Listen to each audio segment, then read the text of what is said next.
Allahu Akbar. Sudah sempurna. Ini takbiratul ihram. Takbiratul ihram itu artinya kan takbir pertama kali sebagai pembuka sholat kita. Itu rukun. Jadi jangan dilewatkan. Nah, kemudian setelah sedekat sempurna takbiratul ihram, barulah kita takbir untuk menyusul gerakan imam yang terlambat untuk kita ikuti. Paham ya, Pak Dede ya? Jadi begitu kita rakaat kedua, Allahu Akbar. Sujud imam, baru sujud. Allahu Akbar. Seperti itu. Kalau selama ini langsung sujud, langsung ruku, langsung i'tidal, langsung duduk, maka berarti kita tidak melaksanakan takbiratul ihram. Paham ya, Pak? Seperti itu. Itu nggak ada sunnahnya. Yang ada sunnahnya itu apa? Isyaratnya kita apa? Menzaharkan sedikit suara kita sebagai pertanda bahwa kita mengikutinya sebagai imam. Nah, kemudian ini jangan pernah ada yang begini nih, karena tanpa dasar ilmu juga kita sholat sunnah. Kita sholat sunnah, Pak. Misalnya kita sholat sunnah qobliyah zuhur atau ba'diyah zuhur, ya. Katakan ba'diyah zuhur. Dipikir orang kita sholat masbuk, sholat zuhur juga orang yang terlambat. Namun kemudian mereka mengangkat kita sebagai imam. Jangan kemudian karena kita tahu bahwa kita diangkat jadi imam, kita sholat sunnah ba'diyah zuhur. Ini ada saya lihat kejadiannya, dia membelok. Mas, saya sholat sunnah mas, jangan ikut mas. Jangan, biarkan. Kenapa? Rasul SAW dalam buku kriteria imam sholat menurut Al-Quran dan Sunnah, karangan Dr. Said Al-Waqaf Al-Qahtani. Nih banyak dalil yang menjelaskan. Kalau kita dijadikan imam padahal kita sedang sholat sunnah, maka hukumnya sah. Berapa rakaat makmum mendapati imam di depannya yang sedang mengerjakan sholat sunnah, maka perbedaan niat itu tidak menjadikan hukum sholat itu berantakan. Tidak, tetap sah hukumnya. Contoh lagi, itu satu kasus. Contoh, kita Pak safar, kita mengikuti imam waktu itu sholat maghrib, ya, waktu itu sholat maghrib. Kita masuk, ternyata mendapati imam belum selesai rakaat pertama, masih sempurna. Kita mau menjamak antara maghrib dan isya. Bagaimana caranya? Kita ikuti imam sampai selesai. Begitu selesai, maka kita tegakkan apa? Sholat isya 2 rakaat. Ya. Jadi sekali lagi kesimpulannya, hukum mengikuti orang yang menjalankan sholat sunnah tanpa kita ketahui kalau dia melaksanakan sholat sunnah sedangkan kita melaksanakan sholat wajib, sah hukumnya, ya, dengan mengikutinya secara sempurna. Jadi nggak usah takut, karena Rasul SAW pernah melakukan perjalanan di beberapa waktu dalam pelaksanaan sholat fardunya, tidak mengetahui kalau sahabat yang di depan itu sedang melaksanakan sholat sunnah, sahabat yang lain menjadikannya sebagai imam. Maka hal ini diadukan kepada Rasulullah. Sholat kalian semuanya syah. Nah, karena niat kalian yang pertama untuk menjalankan sholat berjemaah fardu, sedangkan teman kalian, sahabat kalian yang satu adalah dengan niat menjalankan sholat sunnahnya. Maka dia mendapatkan pahala sedekah. Pahala sedekah. Yang sholat sunnah ini mendapatkan pahala sedekah karena telah mengimami makmum di belakangnya. Jadi kalau Mas Haris misalnya sudah sholat zuhur, tiba-tiba ada yang masbuk, Mas Haris menawarkan diri, Pak, boleh saya jadi makmumnya biar dapat pahala sholat berjamaah? Padahal tadi sudah sholat zuhur. Maka sholat zuhur yang dilaksanakan tadi pahalanya sunnah, bukan pahala wajib lagi didapatkan, dan mendapatkan pahala sedekah, menawarkan bantuan kepada jemaah lain untuk mendapatkan pahala sholat berjemaah. Seperti itu, Pak. Ya. Terkait yang tadi sholat, kita lagi sholat sunnah, terus ada yang baru datang kita. Betul. Saya pernah dengar, boleh katanya kita ngasih kode dengan ngangkat satu tangan. Itu mau menandakan bahwa kita itu tidak sedang jadi imam atau sholat wajib. Itu gimana dengan gerakan ini? Ya, baik. Gerakan ini tidak ada satupun dalil yang menegaskan. Jadi itu sekedar inisiatif. Dan kalau ada seorang ustadz atau muballigh yang menyampaikan itu, yakinlah itu tidak ada landasan dalilnya. Memberikan kode begini. Jadi itu sekedar ijtihad dari orang yang diikuti, ya, untuk mengangkat dan memberikan kode. Maka dalam masalah untuk mengikuti sholat di belakang seseorang, itu kodenya itu baik nepuk, baik nyolek, itu nggak ada. Dalilnya nggak ada. Dalilnya itu ketika kita masuk, maka kita mengeraskan suara di belakang imam. Makanya mengambil posisi itu pun jangan salah. Kalau kita berdua, Pak, ini yang sering. Makanya ini yang sering fatal sehingga harus memberikan kode. Kalau kita berdua, di mana Pak posisi yang satu? Sebelah kanan ada batu sejajar. Oke, di mana Mas? Kalau kita berdua, ayo sini. Di mana ngambil? Kalau Masnya masbuk dan mau menjadikan orang yang pertama kelihatan sholat ini sebagai imam kita, di mana posisi si Mas? Iya, si Mas di mana ini? Di mana posisinya? Kalau masbuk?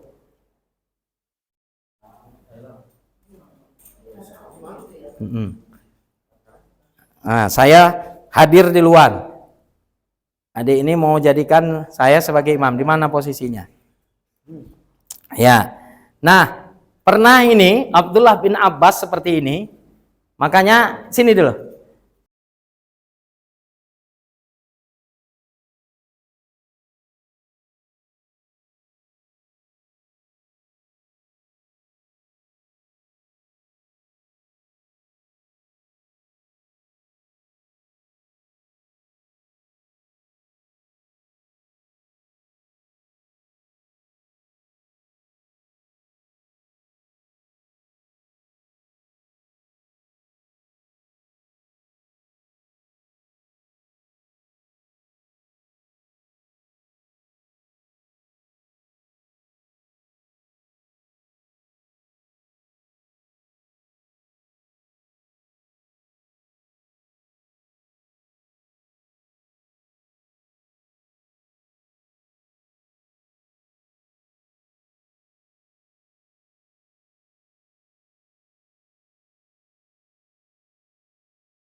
Sedangkan posisi kendaraan itu ngadep kalau ke Bogor udah jelas-jelas ke selatan.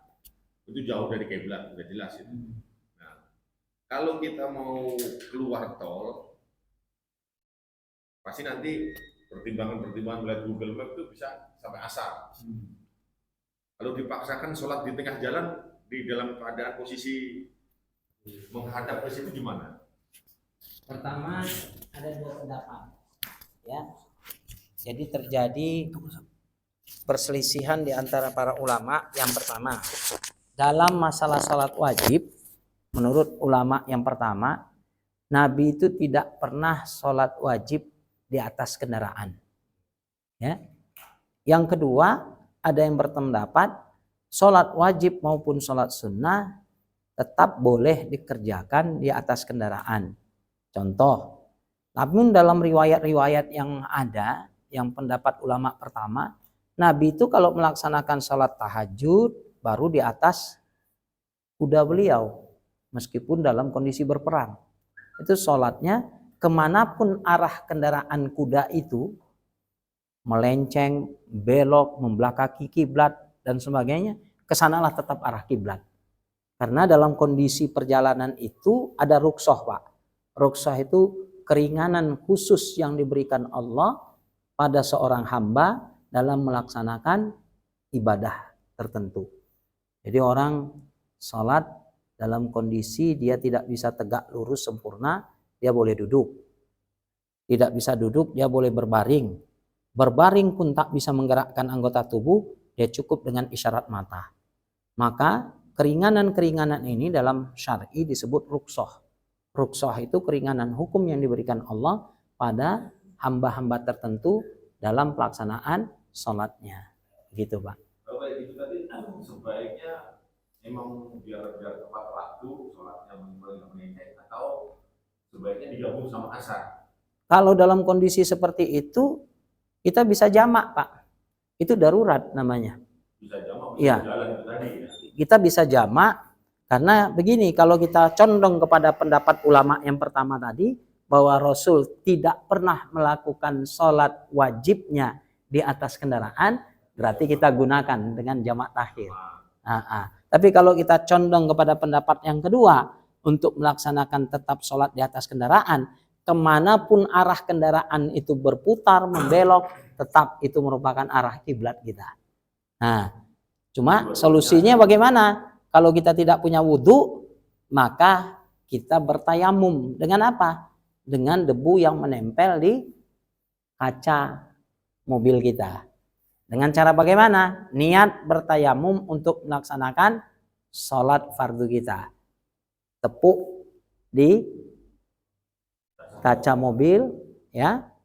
Kemudian atau di apa kita? Jok, di dashboard, tepuk, tempelkan, baru tepuk dulu. Itu adabnya. Tempel, tepuk, baru usap pada wajah, tempel, tepuk, usap pada wajah sebanyak 3 kali. Ya, sebanyak 3 kali. Sudah itu tempel lagi, basuh ujung jari sampai pergelangan tangan, nggak usah sampai siku, sampai pergelangan tangan 3 kali juga. Dah cukup. Loh, nggak ada kepalanya, Ustadz, nggak ada telinga, nggak ada. Tayamum itu rukunnya berniat, kemudian membasuh wajah 3 kali dengan debu, kemudian membasuh ujung jari sampai pergelangan tangan 3 kali, cukup tuntas. Nah, itulah hebatnya bagaimana fleksibilitas hukum Islam itu dalam kondisi-kondisi darurat, kondisi tertentu. Begitu, Pak. Tosok dalam perjalanan zaman ya bisa ditarik ke Makabi maupun Tahir. Ya, betul. Yang katanya Ustaz ke Kerawang kan nggak nyampe 85 kilo. Kan persyaratannya katanya 80 kilo. Itu saya sering juga zaman, misalkan maghrib nih, maghrib 3 rakaat, udah naik motor aja kan bisa 2 rakaat, biar nyampe rumah langsung tidur. Gimana Ustaz? Pertama, yang perlu diluruskan, pensyaratan 80 kilo itu bukan dari Nabi. Ya, itu dari segelintir ulama mutakhirin, ulama belakangan ini. Nah, itu yang perlu didudukkan. Jadi dalilnya tidak ada mutlak dari Nabi. Kenapa? Nabi itu termasuk yang tadi barusan kita kaji, Pak Dede. Nabi itu ketika di Madinah banyak mengalami pergolakan politik, Bu. Pak. Jadi Nabi itu sering tidak safar, tapi karena Madinah dikacau oleh komplotan-komplotan beberapa kabilah-kabilah besar Yahudi, akhirnya Nabi menjamak sholat. Meskipun tidak keluar dari Madinah. Karena Madinah sudah menjadi tempat tinggal Nabi. Karena beliau menjadi kepala negaranya, Pak Dede. Ini mensyaratkan dalil bahwa bolehnya menjamak sholat meskipun tidak kondisi safar. Dengar dalil tadi hadis Muslim riwayat An-Nasa'i Imam Ahmad. Berapa kali sholat Nabi tadi? 3 kali. 4 kali. Zuhur, asar, maghrib, isya. Perang Khandaq. Bayangkan ini. Jadi pensyaratan 85 kilo itu tidak dari Nabi, Pak. Nah, tapi begitu tadi, makanya ada dalil. Mudahkan, jangan sulitkan. Gembirakan, jangan takut-takuti. Jangan dibalik. Sudah mudah, dimudah-mudahkan. Tak boleh. Antong di kantor, main internet, ngatur gaji apa segala macam, pakai dalil ini nggak sinkron. Kalau orang antrian pinjaman, ini tugas Pak Dede, tiba-tiba masuk zuhur, masuk asar, nggak apa-apa. Aku tadi baru belajar ada dalil Nabi itu merangkap 4 sholat fardu sampai isya. Loh, masalahnya opo, Mas? Masalahnya rupanya antrian orang mau minjem, kita ngerangkap sampai sholat isya, nggak masuk dalilnya. Allah nggak terima itu. Daruratnya nggak setinggi ini. Loh, Nabi waktu perang Khandaq itu memang kondisinya sangat genting sekali, begitu kan? Nah, seperti itu ya, paham ya? Sekali lagi Pak Dede, bahwa bentar Bu, belum selesai. Biar paham nih, sholat meskipun ukuran jarak perjalanan itu kurang dari 80 kilo, tetap berlaku, bisa menjamak ataupun mengqashar sholat dengan catatan. Kalau kondisi keadaan kita memang sangat urgen dan darurat.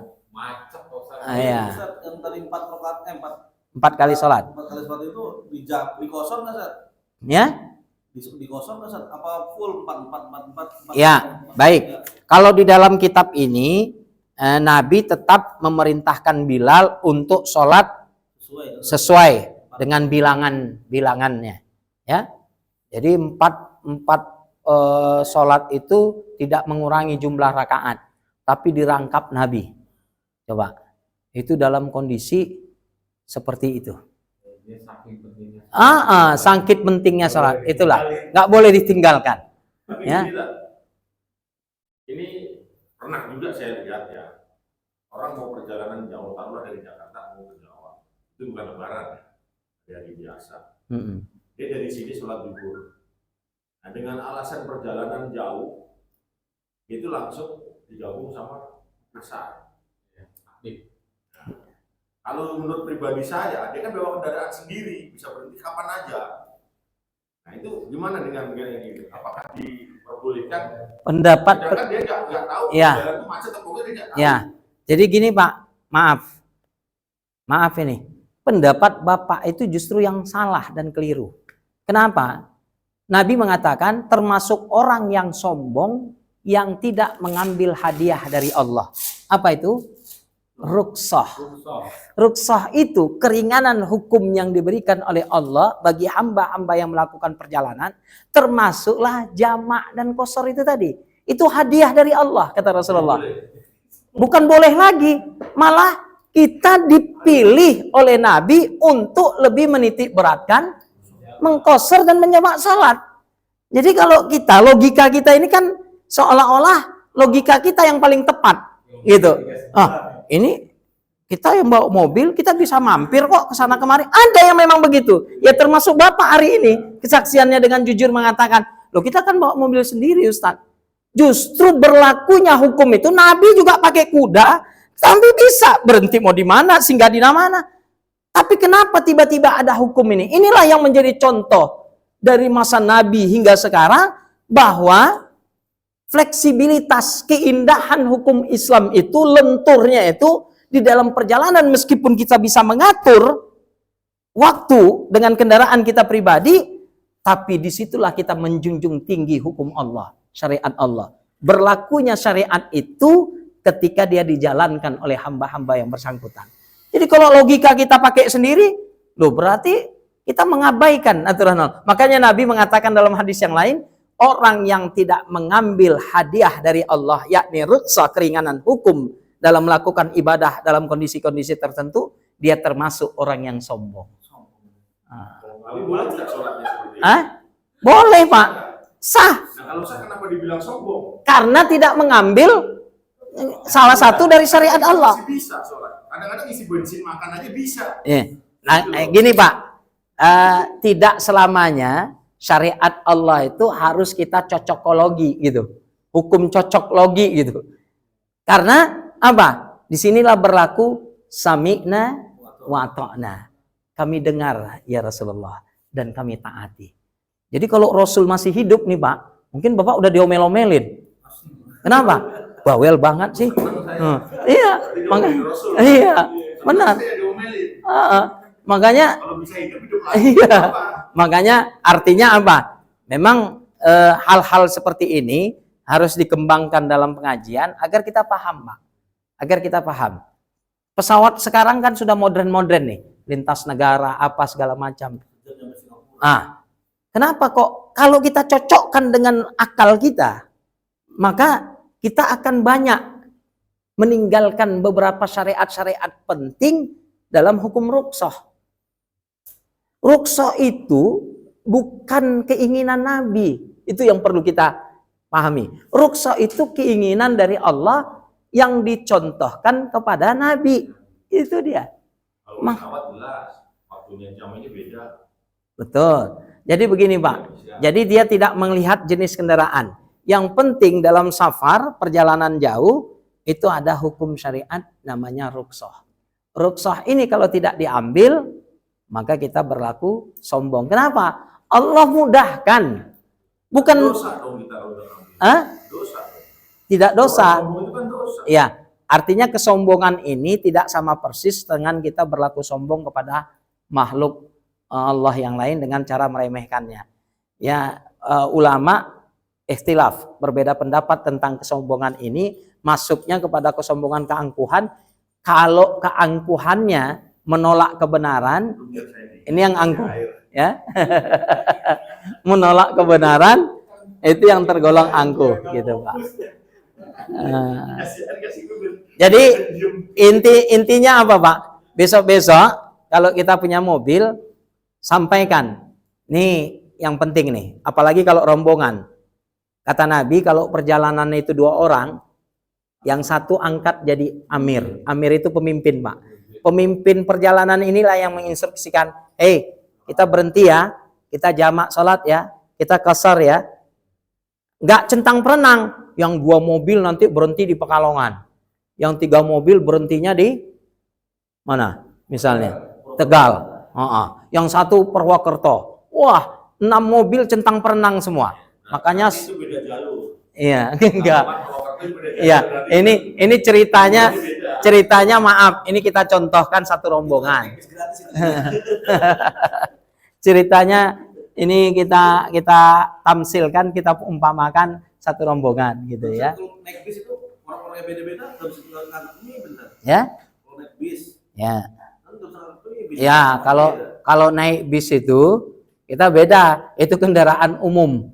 Ya, kendaraan umum ini tidak kita jumpai contohnya di masa Rasul. Ya, jadi kalau kendaraan umum, kalau kendaraan umum ini kita harus pakai apa? Jamak dan qashar. Jamak macam kayak saya, kendaraan umum bis dari Bandung. Ya, saya sampai di sini tadi turunnya di Bank Mandiri, jalan kaki sampai jam 1 di sini. Jadi saya lakukan qashar 2 rakaat. Nanti masuk asar, Kalau saya melakukan sholat asar lagi, saya dapat pahala sunnah, bukan lagi pahala wajib.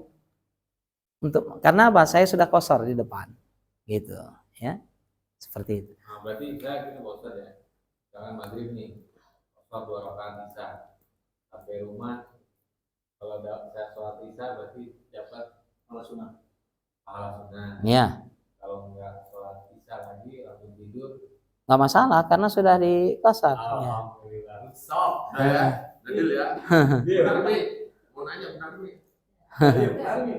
Bu, sama kiblat tadi Pak. Jadi kalau kita sama kiblat itu, kalau kita nggak mau pulang sholat itu, Kalau tidak ada memberitahukan siapapun kepada kita, maka sholat kita sah karena ketidaktahuan. Tapi tiba-tiba ada bawahan ibu atau teman ibu dalam satu ruangan, Bu, tadi salah kiblatnya.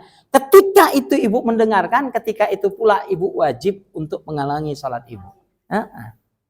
Gitu. Tapi kalau udah bablas, udah selesai sholat, anteng, makan, masuk satu sholat lagi, benar-benar nggak ada yang ngasih tahu, ibu sah sholatnya. Kenapa? Nabi mengatakan rofi al-qalami an salasa, diangkat beban hukum itu dari 3 kelompok manusia. Satu diantaranya orang yang tidak tahu sampai dia tahu, orang yang sadar sampai dia sadar, orang yang gila sampai dia waras, orang yang tidur sampai dia bangun, anak kecil sampai dia balik. Itu kata Nabi. Anis sogiri hatta yublak, anin naimi hatta yastaiz, anil majnuni hatta yufik. Itu bahasa Arabnya. Saya pernah ngalamin, ini saya sendiri ya, ngalamin. Saya jujur kan kata Ustaz. Saya pernah ngalamin mau sholat maghrib dari sini tuh jam 5 lah, jam 5 lewat. Kita lagi macet sampai di Jati Bening sudah hampir jam setengah 7, udah mau habis lah, ya udah hampir habis. Saya berhenti lagi di gerbang tol Jati Bening. Ini saya sebut aja karena gerbang tol kan nggak dosa, nggak nyebut nama orang. Pas lagi saya mau sholat, itu ada barengan pegawai dari Jasa Marga. Ini saya tanya, Pak mau sholat? Iya Pak. Ayo Pak makmuman. Bapak di depan, saya di belakang. Selesai makmum, pas lagi mau sholat, saya ngikut aja. Selesai sholat, naik mobil saya keluar, timbul pertanyaan saya, apakah kiblat saya tadi benar? Itu sampai di rumah saya pertanyaan itu, karena menurut saya itu salah kiblatnya. Itu, tapi saya nyadarnya itu setelah masuk mobil ya. Nah, hari besok saya ulang lagi, sengaja saya ulang lagi. Saya pakai kompas saya, ternyata berlawanan. Yang harusnya ngadep ke sana, kemarin ngadep ke sini. Itu gimana kan? Ya, pertama, kalau kasusnya tadi memang langsung Bapak mengetahuinya dengan jarak yang tidak terlalu jauh waktunya, seperti sudah selesai sholat sampai di rumah was-was, ya kan? Nah, itu berlaku hadis Nabi begini, da ma yuribuka ila ma la yuribuka, tinggalkan apa-apa yang meragukan kamu kepada apa-apa yang tidak meragukan. Bapak ragu benar, Bapak ulangi sholat Bapak di rumah.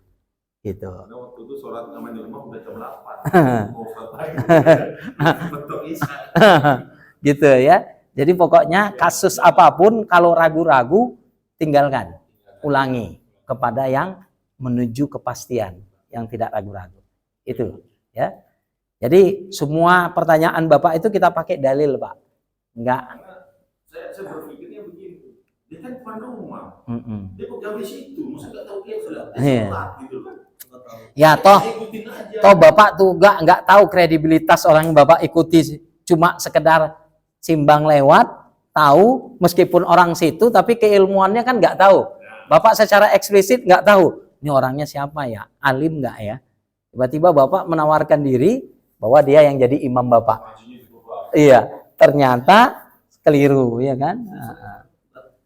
Ketemu orang ada sholat sendiri gitu, ikut imam. Nggak boleh. Nggak boleh. Cuman kan kita tahu dia pakaiannya kurang bahan, kalau sudah kan kelihatan ini. Ya. Jadi kita akhirnya sholat sendiri. Ya. Jadi kalau aurat yang vital seperti bokong, termasuk bagian pinggang bawah, itu membatalkan sholat. Jadi aurat, karena salah satu syarat sah sholat itu adalah menutup aurat. Setelah menghadap kiblat, menutup aurat. Jadi kalau auratnya pinggang, bokong, aurat-aurat vital itu kelihatan, batal sholat. Mas Haris. Jadi kalau kita tidak menjadikannya imam karena alasan seperti itu alasan syar'i dan itu dibenarkan. Kalau kelihatannya setelah sholat. Hah? Kelihatannya setelah sholat. Contoh nih, saya pakai kaos nih, saya masukin. Begitu udah rukuk, dia kelihatan. Itu yang sering terjadi seperti itu. Maka kalau setelah selesai sholat itu lebih apes lagi. Kita ngulangi dari awal. Ya, makanya kan udah tahu.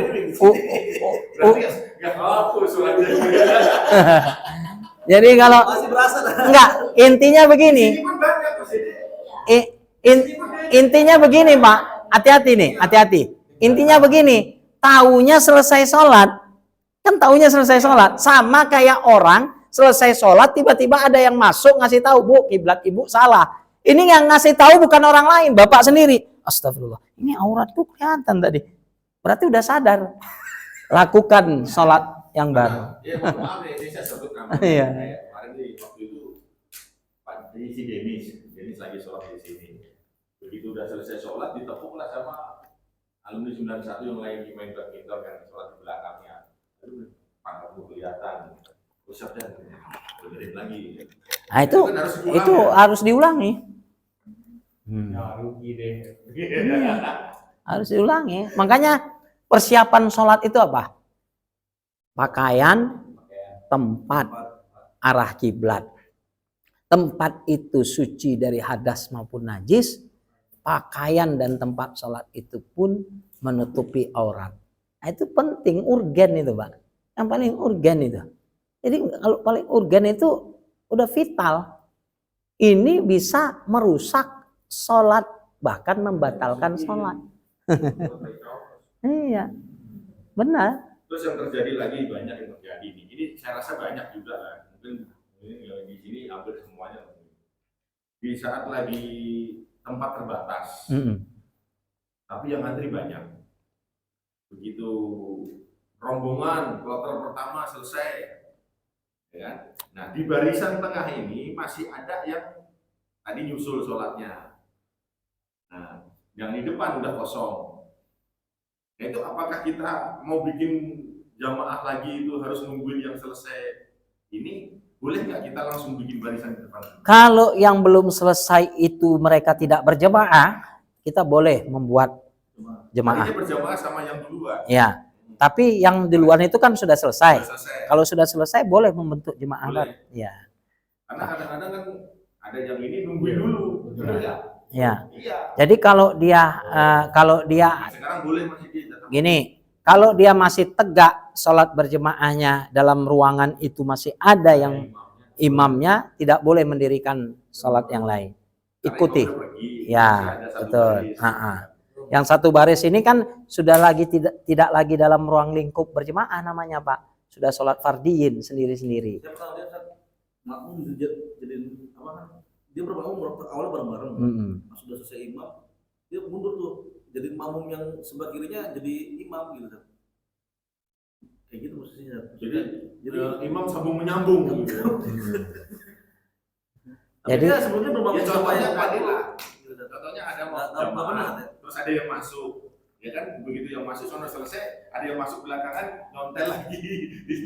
jadi imam gitu. Iya. Kalau ini sama-sama makmum terus terakhir malah bikin jemaah lagi. Ya, jadi begini, dalil yang paling rajih itu yang paling kuat itu, kalau kita sama tertinggalnya, masbuknya sama bersamaan, beriringan, maka kita tidak lagi perlu mengangkat teman sebelah itu sebagai imam kita.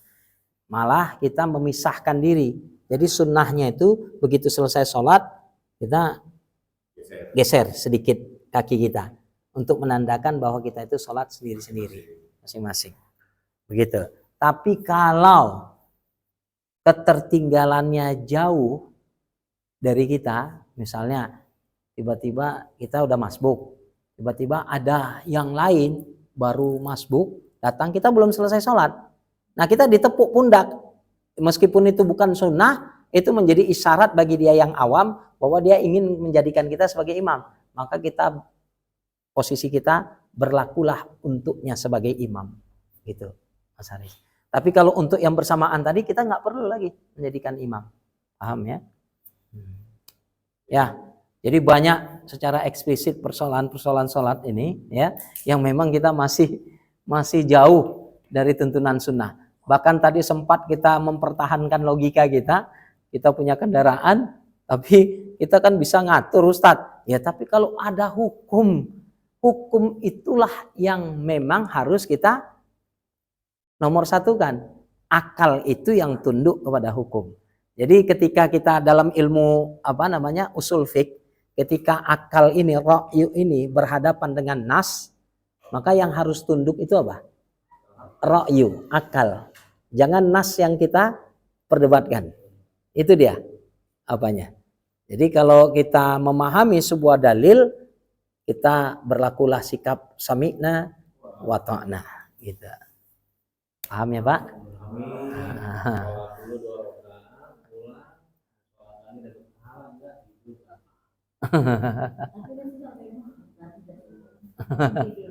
Tapi kalau masih ragu soal lagi. Makan misalkan jam 9, jam 10. Tadi kan udah puasa. Iya. Ya apalagi ini rutinitas Pak Dede. Makanya rutinitas seperti itu, orang kalau berilmu memahami tentang fikih sholat, dia nggak resah Pak. Nggak resah. Orang yang sholatnya sudah terbiasa berjemaah, tiba-tiba dia safar, dia tetap berlaku hukum baginya pahala sempurna sebagaimana dia di waktu biasa menghadiri sholat berjemaah tepat waktu. Iya. Seperti itu hadis Nabi. Jangan bisa. Jangan dibikin seperti itu. Udah tahu begini, ntar pulangnya asar mulu nanti. Padahal suruh pulang habis isya bisa. Kalau bisa asar kan nggak terus lah. Antara Ustadz pun sebulan sekali kan gitu.